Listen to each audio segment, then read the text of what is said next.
ආයුබෝවන් සුබ උදේසනක් වේවා කරවත්තට පෝෂණීය මාතෘකාව පිළිබඳ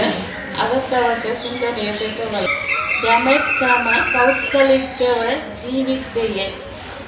සෑම විටම තම ගෞරවකීය ස්ථානයේ පවත්වා ගත යුතු නම් ඔහු ඕනම තත්වය ඕනම කෙනෙකුට கௌரவியல் சலக்கண பவ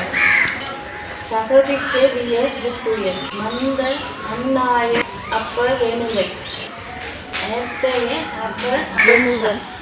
கரணோபே அன்னாய கரணவிய ஏய இட வனு அத்த